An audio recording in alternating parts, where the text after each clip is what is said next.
Previously, in the Count of Monte Cristo, Chapter 9, the evening of the betrothal, as Dantès is secretly shipped to the Château d'If, Villefort visits the Marquis de Saint-Méran, seeking an urgent audience with King Louis XVIII to boast of quashing a potential rebellion. Mercedes, desperate to see Villefort, is turned away and told her fiancé is a traitor. Villefort briefly wavers, doubting his choice to imprison an innocent man, but steels himself. Meanwhile, Mercedes despairs, Morel remains convinced of Dantès' innocence, and Caderousse, Danglars, and old Dantès each react to the unfolding tragedy in their own way. Chapter 10. The King's Closet at the Tuileries. We will leave Villefort on the road to Paris, travelling, thanks to trebled fees, with all speed and passing through 2 or 3 apartments. Enter at the Tuileries the little room with the arched window, so well known as having been the favourite closet of Napoleon and Louis XVIII, and now of Louis Philippe. There, seated before a walnut table, he had brought with him from Hartwell, and to which, from one of those fancies not uncommon to great people, he was particularly attached, the King, Louis XVIII, was carelessly listening to a man of 50 or 52 years of age, with grey hair, aristocratic bearing, and exceedingly gentlemanly attire, and meanwhile making a marginal note in a volume of Griffith's rather inaccurate but much sought-after edition of Horace, a work which was much indebted to the sagacious observations of the philosophical monarch. "You say, sir," said the king, "that I am exceedingly disquieted, sire." "Really, have you had a vision of the 7 fat kine and the 7 lean kine?" "No, sire, for that would only betoken for us 7 years of plenty and 7 years of scarcity. And with a king as full of foresight as your majesty, scarcity is not a thing to be feared. Then of what other scourge are you afraid, my dear Blacas?" "Sire, I have every reason to believe that a storm is brewing in the south." "Well, my dear Duke," replied Louis XVIII, "I think you are wrongly informed, and know positively that, on the contrary, it is very fine weather in that direction." Man of ability as he was, Louis XVIII liked a pleasant jest. "Sire," continued Monsieur de Blacas, "if it only be to reassure a faithful servant, will your majesty send into Languedoc, Provence, and Dauphine trusty men who will bring you back a faithful report as to the feeling in these 3 provinces?" "Caninus sordis," replied the king, continuing the annotations in his Horace. "Sire," replied the courtier, laughing in order that he might seem to comprehend the quotation, "your majesty may be perfectly right in relying on the good feeling of France, but I fear I am not altogether wrong in dreading some desperate attempt." "By whom?" "By Bonaparte, or at least by his adherents." "My dear Blacas," said the king, "you, with your alarms, prevent me from working." "And you, sire, prevent me from sleeping, with your security." "Wait, my dear sir, wait a moment, for I have such a delightful note on the pastor quum traheret. Wait, and I will listen to you afterwards." There was a brief pause, during which Louis XVIII wrote, in a hand as small as possible, another note on the margin of his Horace, and then, looking at the Duke with the air of a man who thinks he has an idea of his own, while he is only commenting upon the idea of another, said, "Go on, my dear Duke, go on, I listen." "Sire," said Blacas, who had for a moment the hope of sacrificing Villefort to his own profit, "I am compelled to tell you that these are not mere rumours destitute of foundation, which does disquiet me, but a serious-minded man, deserving all my confidence, and charged by me to watch over the south." The Duke hesitated as he pronounced these words.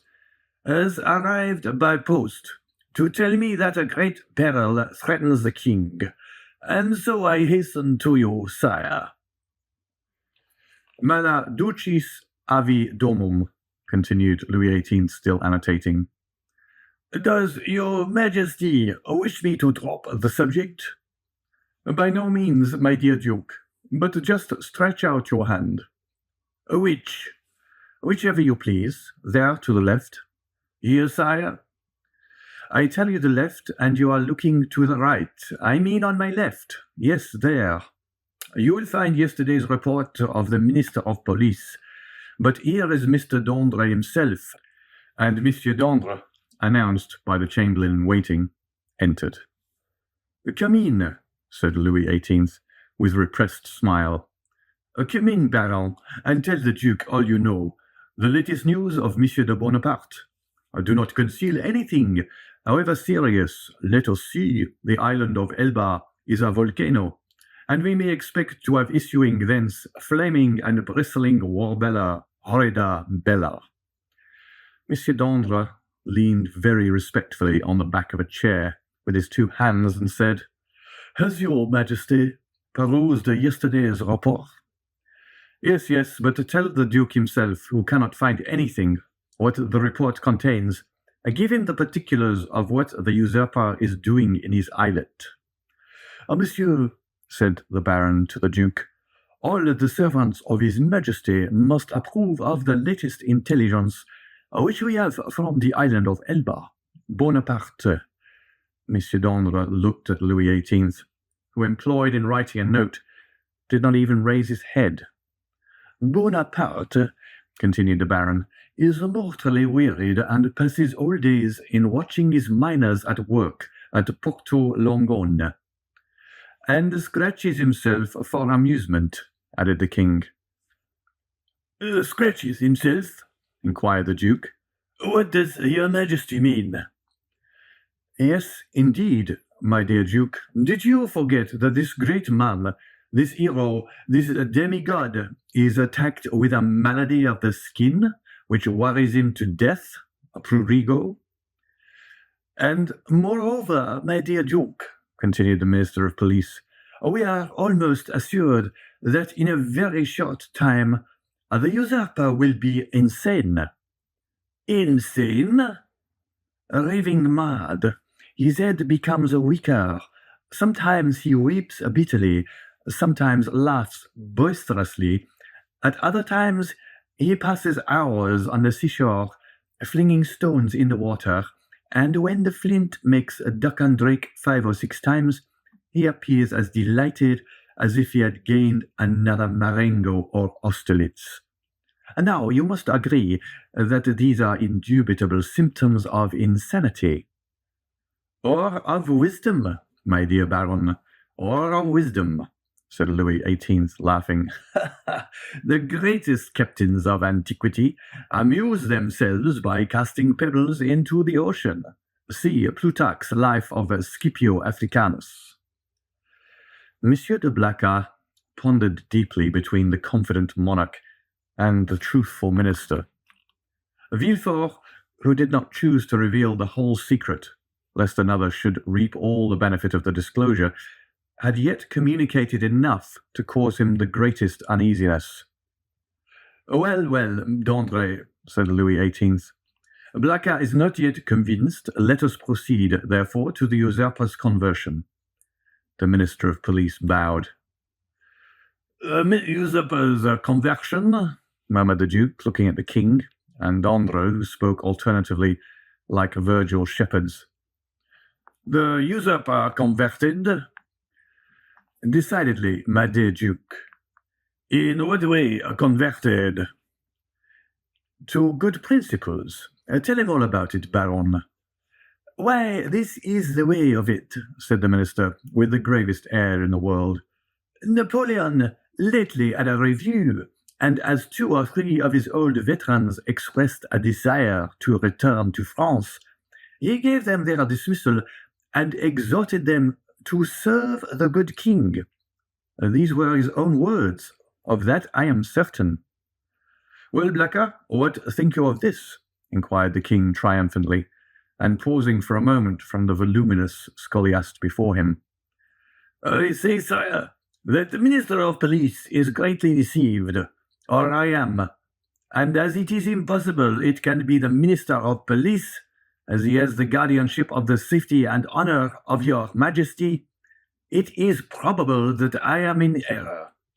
However, sire, if I might advise, your Majesty will interrogate the person of whom I spoke to you, and I will urge your Majesty to do him this honor.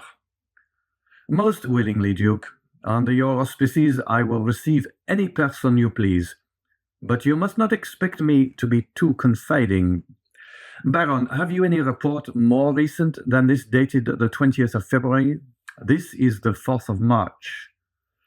No, sire, but I am hourly expecting one. It may have arrived since I left my office. Go thither, and if there be none, well, continued Louis XVIII, make one. That is the usual way, is it not? And the king laughed facetiously. Oh, sire, replied the minister, we have no occasion to invent any. Every day our desks are loaded with most circumstantial denunciations, coming from hosts of people who hope for some return for services which they seek to render, but cannot. They trust to fortune and rely upon some unexpected event in some way to justify their predictions. Well, sir, go, said Louis XVIII, and remember that I am waiting for you. I will but go and return, sire. I shall be back in 10 minutes. And I, sire, said Monsieur de Blacas, will go and find my messenger. Wait, sir, wait, said Louis XVIII. Really, Monsieur de Blacas, I must change your armorial bearings. I will give you an eagle with outstretched wings, holding in its claws a prey which tries in vain to escape, and bearing this device, Tenax. Sire, I listen, said de Blacas, biting his nails with impatience. I wish to consult you on this passage. Molli fugiens angelitu. You know it refers to a stag flying from a wolf. Are you not a sportsman and a great wolf hunter? Well then, what do you think of the Molli angelitu? Admirable, sire. But my messenger is like the stag you refer to, for he has posted 220 leagues in scarcely 3 days, which is undergoing a great fatigue and anxiety, my dear Duke, when we have a telegraph which transmits messages in 3 or 4 hours, and that without getting in the least out of breath. Oh, sire, you recompense but badly this poor young man, who has come so far, and with so much ardor, to give your Majesty useful information, if only for the sake of Monsieur de Salvieux, who recommends him to me. I entreat your Majesty to receive him graciously. Monsieur de Salvieux, my brother's chamberlain. Yes, sire. He is at Marseille, and writes me thence. Does he speak to you of this conspiracy? No, but strongly recommends Monsieur de Villefort, and begs me to present him to your Majesty. Monsieur de Villefort, cried the king. Is the messenger's name Monsieur de Villefort? Yes, sire. And he comes from Marseille? In person. Why did you not mention his name at once? Replied the king, betraying some uneasiness. Sire, I thought his name was unknown to your Majesty. No, Blacas. He is a man of strong and elevated understanding, ambitious too, and pardieu, you know his father's name? His father? Yes, Noirtier. Noirtier the Girondin? Noirtier the senator? He himself. And your Majesty has employed the son of such a man? Blacas, my friend, you have but limited comprehension. I told you Villefort was ambitious, and to attain his ambition, Villefort would sacrifice everything, even his father. Then, sire, may I present him? This instant, Duke. Where is he? Waiting below, in my carriage. Seek him at once. I hasten to do so. The Duke left the royal presence with the speed of a young man. His really sincere royalism made him youthful again. Louis XVIII remained alone, and turning his eyes on his half-opened Horace, muttered, Justum et tanacem propositi virum. Monsieur de Blacas returned as speedily as he had departed, but in the antechamber he was forced to appeal to the king's authority. Villefort's dusty garb, his costume, which was not of courtly cut, excited the susceptibility of Monsieur de Breze, who was all astonishment at finding that this young man had the audacity to enter before the king in such attire. The Duke, however, overcame all difficulties with a word, His Majesty's order, and in spite of the protestations which the Master of Ceremonies made for the honour of his office and principles, Villefort was introduced. The king was seated in the same place where the Duke had left him. On opening the door, Villefort found himself facing him, and the young magistrate's first impulse was to pause. "Come in, Monsieur de Villefort," said the king. "Come in." Villefort bowed, and advancing a few steps, waited until the king should interrogate him.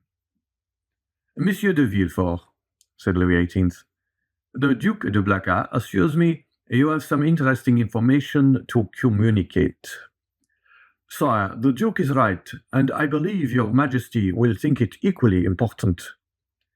In the first place, and before everything else, sir, is the news as bad, in your opinion, as I am asked to believe?"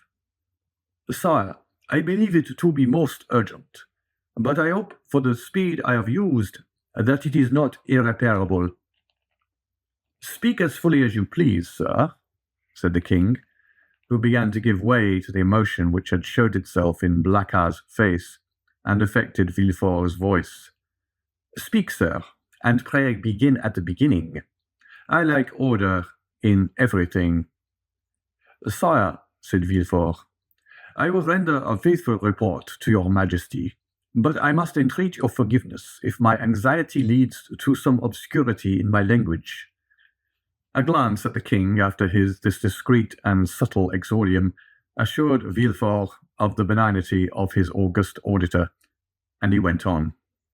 "Sire, I have come as rapidly to Paris as possible to inform your Majesty that I have discovered, in the exercise of my duties, not a commonplace and insignificant plot, such as is every day got up in the lower ranks of the people and in the army, but an actual conspiracy, a storm which menaces no less than your Majesty's throne. Sire, the usurper is arming 3 ships.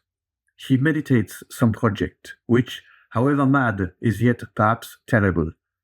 At this moment he will have left Elba to go whither I know not, but assuredly to attempt a landing either at Naples or on the coast of Tuscany, or perhaps on the shores of France.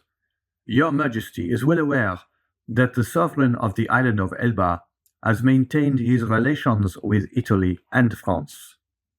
"I am, sir," said the king, much agitated, "and recently we have had information that the Bonapartist clubs have had meetings in the Rue Saint-Jacques.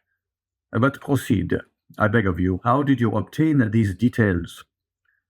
"Sir, they are the results of an examination which I have made of a man of Marseille, whom I have watched for some time, and arrested on the day of my departure. This person, a sailor of turbulent character, and whom I suspected of Bonapartism, has been secretly to the island of Elba.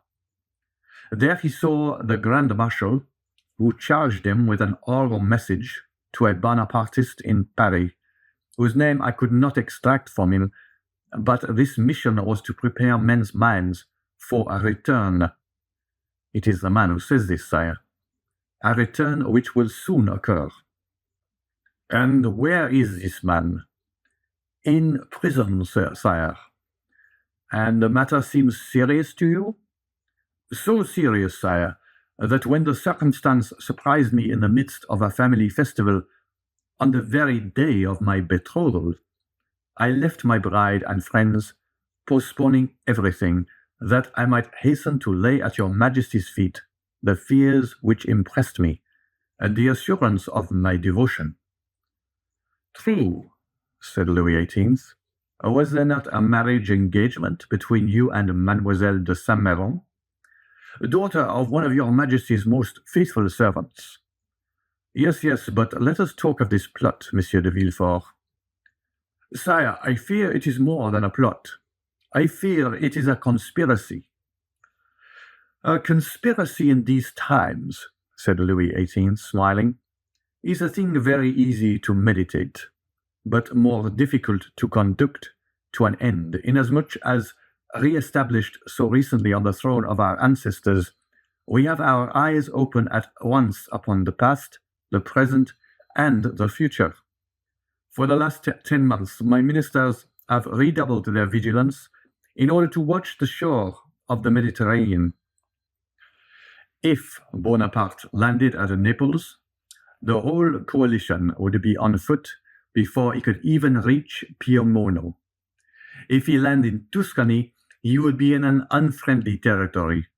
If he landed in France, it must be with a handful of men, and the result of that would be easily foretold, execrated as he is by the population.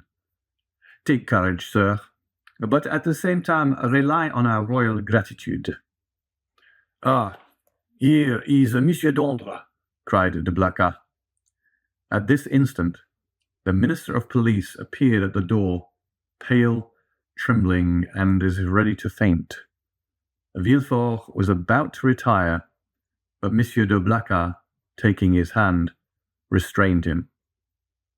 End of chapter 10.